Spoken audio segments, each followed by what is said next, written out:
Hello 各位，我而家整煎蠔餅啊！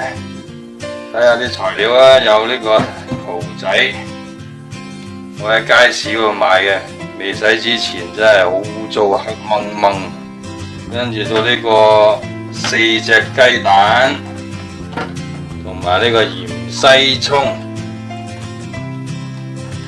仲有呢個番薯粉。好啦，首先就將啲蠔洗乾淨先啦，都係好似好多人咁嘅洗法㗎啦，係落生粉落去洗嘅。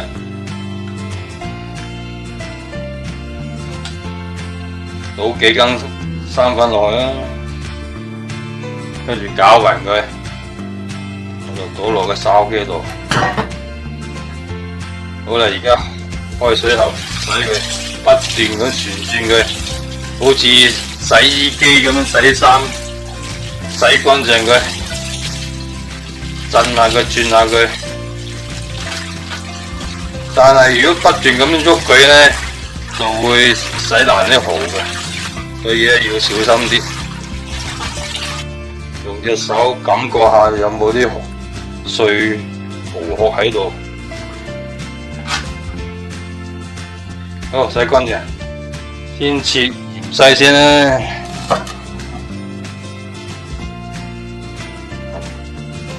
芫茜啊，切佢一段段啦，咁個 size 就得啦 ，OK 啦。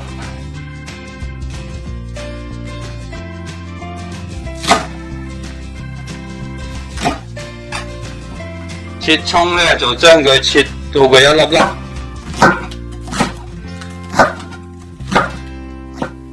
雞蛋呢，就將4隻雞蛋打爛佢，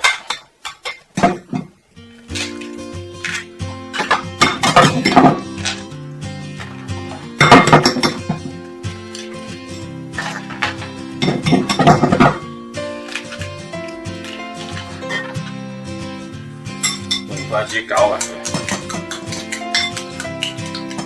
用快速摩打手攪勻啲雞蛋佢。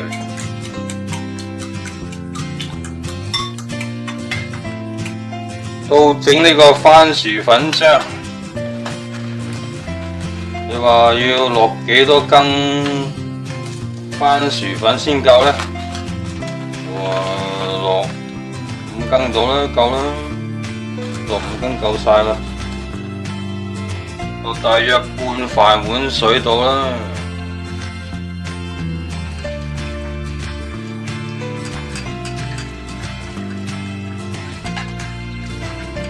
攪到佢勻順，跟住就加啲胡椒粉去，加1/3嘅茶匙嘅鹽落去，就攪勻佢。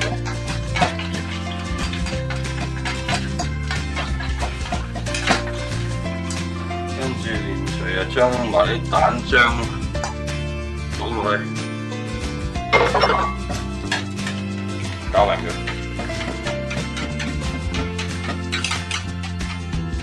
喺呢個時候就將啲芫茜葱倒落去，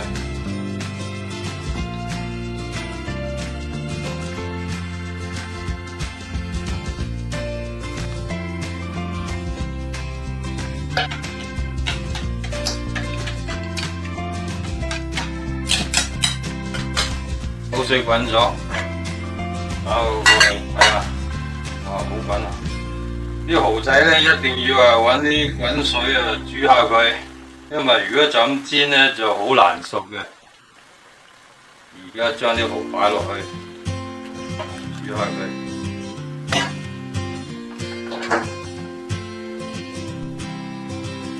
好啦，水再滾下，將啲蠔煮佢大概20秒。好啦，啲蠔煮咗20秒啦，攪下佢先。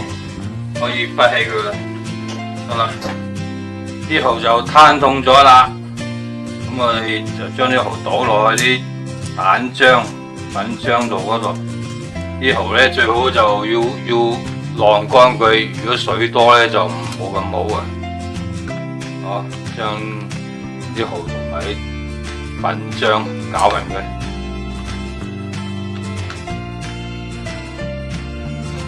而家開火煎蠔，倒啲油落去。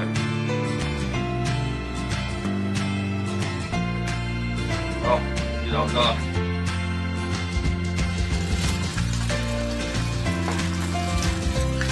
將佢倒晒都得，分2次煎都得。我就將佢分開2次先啦。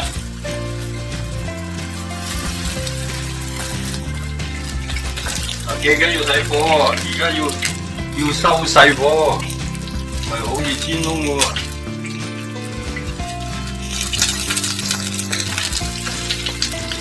睇下查睇先，仲要再收細火去啊，好易煎燶嘅。之後嘅，我以前咧就用呢個豆粉嚟煎蠔餅嘅，但係咧就始終都唔夠呢個番薯粉鬆脆啊！睇我睇先，哇，金黃色，仲未有得嘅，我煎下佢。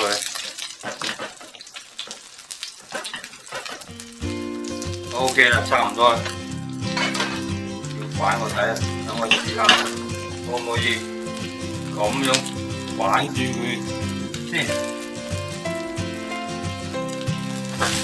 哎呀，都得嘅我成功喎，哈哈哈，好嘢咧！俾啲掌聲我啦，各位。雖然咧煎個蠔餅唔夠圓，甩咗2條蠔仔出嚟都 OK 啊。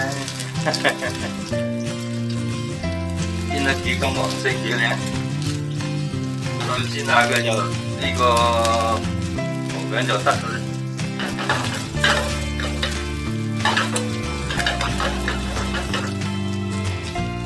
煎到佢咧聞到香味咧，咁啊差唔多就得啦，可以上。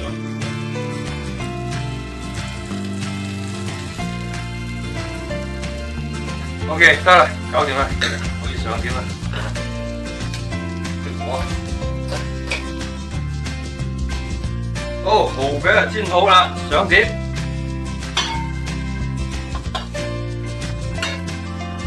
哎呀，大家睇下幾靚仔，哇，金黃色嘅蠔餅。